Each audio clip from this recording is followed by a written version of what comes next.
کس کو کتنی زندگی ملنی ہے. تو وہاں عدالت نے کہا کہ لکھ کر دیں زندہ رہیں گے میاں صاحب. اور پھر اس کے بعد جو ہے عدالت نے جو اجازت دی, حکومت نے اس کے بعد اجازت دی, ان لوگوں نے 50 روپے کے 2 اسٹیمپ پیپر جمع کروائے اور یہ چلے گئے. اور اس کے بعد اب یہ واپس آ رہے ہیں, سرنڈر کرتے ہوئے واپس آ رہے ہیں. یہ ہمارے سامنے مسلسل ہو رہا ہے شریف خاندان کے معاملے میں. تو نجم سیٹھی صاحب بتا رہے کہ آپ سب اسٹیبلشمنٹ کی طرف نہیں جائیں گے, سب جائیں گے عدالت کی طرف, اور عدالت کا وہاں تعلق ہے, عدالت وہاں دیکھ رہی ہے, سب عدالت کی طرف دیکھ رہے ہیں, عدالت وہاں دیکھ رہی ہے اور وہاں سے فیصلے ہو رہے ہیں. یہ نجم سیٹھی صاحب کہہ رہے ہیں. اسی طرح سے طلعت حسین صاحب کیا کہہ رہے ہیں. تو یہ تمام چیزیں ہو رہی ہیں اور یہ ابھی چل رہی ہیں. اب حمزہ کو بھی ان لوگوں نے بلایا تھا, اب میرا خیال ہے کچھ وقت رک جائے گا, کیونکہ پاکستان تحریک انصاف نے کہا ہے کہ اگلی سماعت تک تحلیل نہیں کریں گے, اسمبلیاں تحلیل نہیں کریں گے. عدالت نے کہا تھا, پاکستان تحریک انصاف نے کہا اگلی سماعت تک تحلیل نہیں کریں گے. اگلی سماعت پہ پھر اب یہ کیس چلے گا, تو یہ اگلی سماعت پہ تو خیر تحلیل کا معاملہ نہیں لگتا مجھے, میں غلط بھی ہو سکتا ہوں, لیکن اس میں 2-4 ہفتے لگ جائیں, 5-6 ہفتے لگ جائیں. اسمبلیوں کی تحلیل پاکستان تحریک انصاف کا کہنا یہ ہے کہ ہونی ہے, ہمیں کرنی ہے. مونس الہی جو ہیں انہوں نے اپنے والد کو بڑا روکا ہے, وگرنہ یہ کئی بار خبریں آئیں کہ ان کے والد جو ہیں وہ والد بن کے فیصلہ کر سکتے ہیں, ان کے والد باپ بن کے فیصلہ کر سکتے ہیں. لیکن مونس الہی نے اپنے والد کو بہت روکا ہے اور وہ اپنے بیٹے کے زیر اثر ان باتوں کو مان گئے ہیں. تو ہوا کیا ہے, ہوا یہ ہے کہ آپ دیکھیے پورا جو سسٹم ہے وہ اس وقت ایک ٹیسٹر پہ لگا ہوا ہے. نون لیگ ایک ٹیسٹر پہ لگی ہوئی ہے.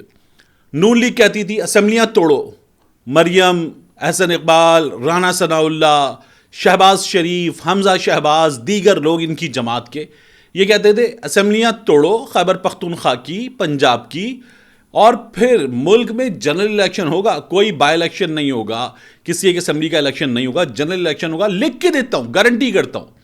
نون لیگ کے علاوہ پاکستان پیپلز پارٹی ٹیسٹر پہ لگی ہوئی ہے.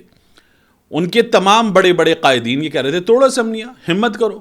اب اسمبلیاں توڑنے کی بات ہوئی تو اسمبلیاں بچائیں گے, یہ مینڈیٹ ہے, مینڈیٹ 5 سال کا ہے, اسمبلیاں توڑی نہیں جا سکتی, لکھ کر دے دیں. یہ پھر شروع ہو گیا. تو آپ دیکھیے کہ مسلسل ایک نہیں, ایک آدھ سیاسی جماعت نہیں, سب ٹیسٹر پہ لگے ہوئے ہیں, سب آہستہ آہستہ سامنے آ رہے ہیں.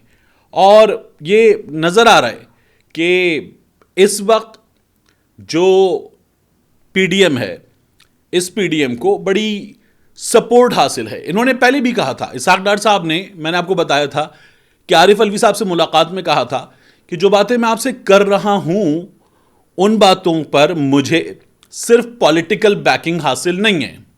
یہ بات کی گئی تھی, کم و بیش یہ بات کی گئی تھی اسحاق ڈار کی جانب سے عارف الوی صاحب سے. تو اب وہ ہمیں چیزیں نظر آ رہی ہیں.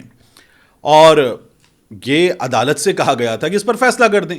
عدالت فیصلہ کرتی, گورنر کا یہ جو فیصلہ ہے کہ آپ اعتماد کا ووٹ لیں, بالکل ٹھیک ہے, ابھی لیں اعتماد کا ووٹ. عدالت یہ فیصلہ کر دیتی, عدالت یہ فیصلہ کر دیتی کہ گورنر کا فیصلہ غلط ہے, رکھتے ہم سائڈ پہ نہیں ہو سکتا, اجلاس جاری, اجلاس پہ اجلاس نہیں ہو سکتا. عدالت کہہ رہی ہے ہمیں بیلنس کرنا ہے. بیلنس کیوں کرنا ہے؟ انصاف ہوتا ہے, اور انصاف کا ترازو جو ہے وہ سچائی کے حق میں, حق کے حق میں جھکتا ہے, وہ صحیح کے حق میں جھکتا ہے, غلط کے حق میں نہیں جھکتا. تو عدالت جس کو صحیح مانتی ہے, یہ بھی چھوڑ دیجئے کہ صحیح کیا ہے, عدالت جس کو صحیح مانتی ہے اس پر فیصلہ دے گی. عدالت بیلنس کیسے کرے گی؟ یہ عدالت کی جانب سے کہا گیا کہ ہم ایک بیلنس کرنا ہے. تو عدالت کا کام تو بیلنس کرنا نہیں ہے, عدالت کو فیصلہ کرنا تھا, صحیح اور غلط کا فیصلہ. فیصلہ ہوتا ہی صحیح اور غلط کا ہے, لیکن وہ بہرحال نہیں کیا گیا, اور عدالت نے کہا کہ ہم بیلنس کریں گے. بیلنس تو پنچایت کرتی ہے, کچھ بڑے بیٹھ جاتے ہیں اور وہ بڑے فیصلہ کرتے ہیں, تو وہ فیصلہ ہوتا ہے کہ ہم بیلنس کریں گے. لیکن یہاں تو فیصلہ کرنا تھا, فیصلہ نہیں ہوا, اور جو ہوا ہے اس کے نتیجے میں ہمیں اب یہ سلسلہ مزید چلتا ہوا نظر آئے گا.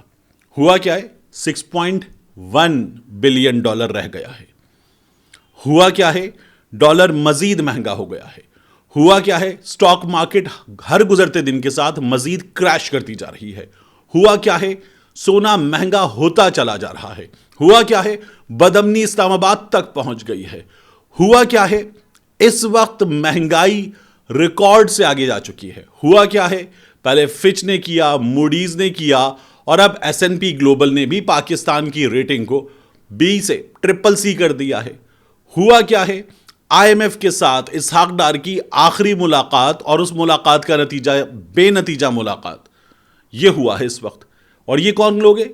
یہ انتہائی تجربے کار لوگ ہیں. یہ کون لوگ ہیں جو کہتے ہیں ہم اس سے پہلے ملک چلا چکے ہیں؟ یہ کون لوگ ہیں جو کہتے ہیں بہترین چلا چکے ہیں؟ یہ کون لوگ ہیں جو 6 مہینے میں سب کچھ صحیح کرنے کا دعویٰ کر رہے تھے؟ یہ کون لوگ ہیں جو کہتے تھے 137 پہ پیٹرول کون خریدے گا؟ یہ کون لوگ ہیں؟ یہ وہ لوگ ہیں جو کہتے تھے ڈالر 170 کا مہنگا ترین ہے. یہ کون لوگ ہیں جو کہتے تھے ڈالر ابھی ہم نے کچھ کیا نہیں ہے تو 220 پہ آ گیا ہے؟ آپ دیکھیے گا اگلے 20 دن میں ڈالر 200 سے نیچے.